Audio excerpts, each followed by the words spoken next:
ذرا سوچئے کیا ہوتا ہے جب ایک نئی طاقتور تحریک اچانک اپنے بانی، اپنے رہنما سے محروم ہو جائے۔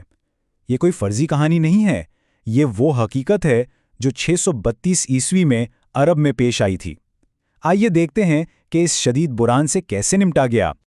یہی وہ سوال تھا جو اس وقت ہر ذہن میں گونج رہا تھا۔ وہ بانی، وہ شخصیت جس نے سب کو جوڑ کر رکھا تھا، اب نہیں رہی تھی۔ تو کیا وہ معاشرہ جو انہوں نے اتنی محنت سے تعمیر کیا تھا دوبارہ قبائلی جنگوں میں بکھر جائے گا، یا کوئی نیا رہنما سامنے آ کر اسے تھام لے گا؟ مدینہ کی گلیوں میں جیسے وقت تھم گیا تھا۔ یہ خبر ایک صدمے کی طرح ہر طرف پھیلی۔ وہ شخصیت جس نے عرب کے ہمیشہ لڑنے والے قبیلوں کو ایک کیا تھا، اب اس دنیا میں نہیں رہی تھی۔ پورا معاشرہ گہرے غم اور ایک انجانے خوف کی کیفیت میں ڈوب گیا تھا۔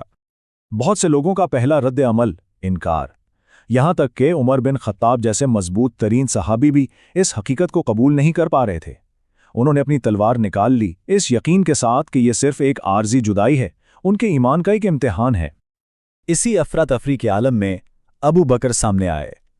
انہوں نے قرآن کی ایک پر اثر آیت کے ذریعے لوگوں کو یاد دلایا کہ ان کا ایمان اللہ پر ہے، جو ہمیشہ زندہ ہے، نہ کہ کسی فانی انسان پر۔ ان کے الفاظ اس طوفان میں ایک مضبوط سہارے کی طرح تھے، جنہوں نے غمزدہ لوگوں میں ایک واضح مقصد اور سکون کا احساس بحال کر دیا۔ لیکن جیسے ہی یہ ابتدائی صدمہ تھوڑا کم ہوا نا، ایک نیا اور شاید زیادہ خطرناک بحران سامنے آ گیا۔ پیغمبر صلی اللہ علیہ وسلم نے اپنے بعد کسی جانشین کا نام نہیں لیا تھا۔ عرب کا وہ اتحاد جو بڑی مشکل سے قائم ہوا تھا، اب ٹوٹنے کے دہانے پر تھا۔ اقتدار کا ایک خلا پیدا ہو چکا تھا اور مستقبل داؤ پر لگا ہوا تھا۔ وقت بہت تیزی سے گزر رہا تھا۔ انصار یعنی مدینہ کے مقامی قبائل اپنا الگ رہنما منتخب کرنے کے لیے جمع ہو چکے تھے۔ اگر ایسا ہو جاتا تو مسلم معاشرہ وہیں ٹوٹ سکتا تھا۔ لیکن ابو بکر اور عمر ٹھیک وقت پر وہاں پہنچ گئے۔ ابو بکر نے پرزور دلیل دی کہ صرف قریش یعنی مکہ کا معزز قبیلہ ہی پورے عرب کا احترام حاصل کر سکتا ہے اور اتحاد قائم رکھ سکتا ہے۔ پھر ایک فیصلہ کن لمحے میں عمر نے ابو بکر کی بیعت کی اور باقی سب نے بھی ان کی پیروی کی۔ ایک رہنما چن لیا گیا اور فوری بحران ٹل گیا۔ تاہم اسی لمحے میں ایک ایسے اختلاف کی بنیاد بھی رکھی گئی جو صدیوں تک قائم رہا۔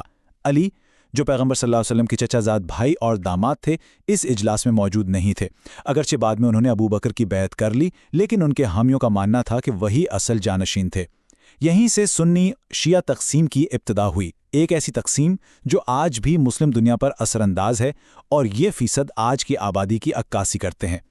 اس بحران کی گہرائی کو سمجھنے کے لیے پہلے یہ دیکھنا ضروری ہے کہ داؤ پر لگا کیا تھا۔ تاریخ میں پہلی بار عرب کے جنگجو قبیلے ایک پرچم تلے متحد ہوئے تھے۔ یہ ایک بہت بڑی کامیابی تھی، ایک ایسے خطے میں امن اور تعاون کا نیا دور جس کی پہچان ہمیشہ سے تنازعات رہے ہیں۔ لیکن پیغمبر صلی اللہ علیہ وسلم کی وفات کے ساتھ ہی یہ نازک اتحاد ٹوٹ سا گیا۔ ان کے انتقال کی خبر بغاوت کا اشارہ بن گئی۔ نئی خلافت کا اختیار سکڑ کر صرف 3 شہروں تک محدود ہو گیا۔ ابو بکر کو ایک ایسی ریاست ورثے میں ملی جو فنا ہونے کے قریب تھی۔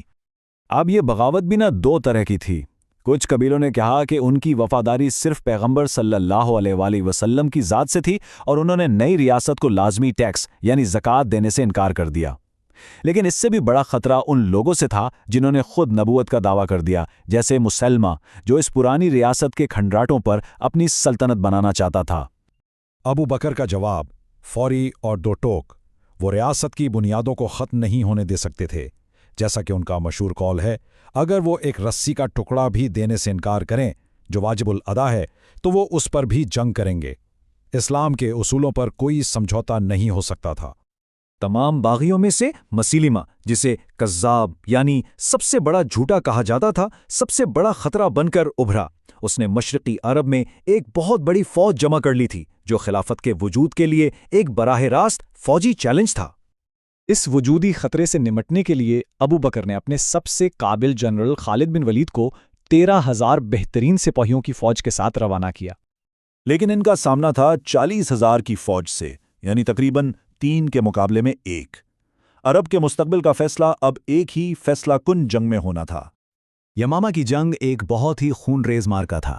ایک موقع پر تو مسلم فوج شکست کے دہانے پر تھی، لیکن خالد بن ولید کی شاندار قیادت نے جنگ کا پانسا ہی پلٹ دیا۔ باغیوں کو ایک قلعہ بند باغ میں پیچھے ہٹنے پر مجبور کر دیا گیا، جو بعد میں حدیقۃ الموت یعنی موت کا باغ کہلایا۔ یہیں پر اس بغاوت کو ہمیشہ کے لیے کچل دیا گیا۔ جیت تو مل گئی، لیکن اس کی قیمت بہت بھاری تھی۔ یہ عدد 700 ایک نئے اور تباہ کن بحران کی نشاندہی کر رہا تھا۔ جنگ میں 700 ایسے صحابہ شہید ہوئے جنہیں پورا قرآن حفظ تھا۔ یہ ایک ناقابل تلافی نقصان تھا۔ اس وقت قرآن بنیادی طور پر ایک زبانی روایت تھی جو کتابوں سے زیادہ لوگوں کے سینوں میں محفوظ تھی۔ اس نے ایک بہت ہی خوفناک سوال کھڑا کر دیا۔ اگر کلام کو سینوں میں محفوظ رکھنے والے ہی ختم ہوتے گئے تو آنے والی نسلوں کے لیے اس مقدس متن کو کیسے محفوظ رکھا جائے گا؟ کیا اسلام اپنے سب سے مقدس بنیاد ہی کھونے کے خطرے سے دوچار تھا؟ عمر کے مشورے پر ابو بکر نے ایک ایسا کام شروع کیا جس نے آگے جا کر تاریخ کا رخ بدل دیا۔ انہوں نے پیغمبر صلی اللہ علیہ وسلم کے مرکزی کاتب زید بن ثابت کو قرآن کو ایک کتاب میں جمع کرنے کا کام سونپا۔ یہ عمل ناقابل یقین حد تک سخت تھا۔ ہر آیت کی تصدیق کم از کم 2 تحریری ذرائع اور ان گواہوں کی شہادت سے کی جاتی تھی جنہوں نے اسے براہ راست پیغمبر صلی اللہ علیہ وسلم سے حفظ کیا ہو۔ نتیجہ تھا قرآن کا پہلا مکمل، متحد اور مستند نسخہ جو آج ہمارے پاس ہے۔ سوچئے، صرف 2 چھوٹے سے سالوں میں ابو بکر نے نہ صرف ایک ٹوٹتی ہوئی ریاست کو بچایا بلکہ اس کے مقدس متن کو بھی ہمیشہ کے لیے محفوظ کر لیا۔ یہ سوچنے کی بات ہے کہ اگر ریاست اور متن کے ان دوہرے بحرانوں پر اتنی فیصلہ کن انداز میں قابو نہ پایا جاتا تو آج ہماری دنیا کتنی مختلف ہوتی۔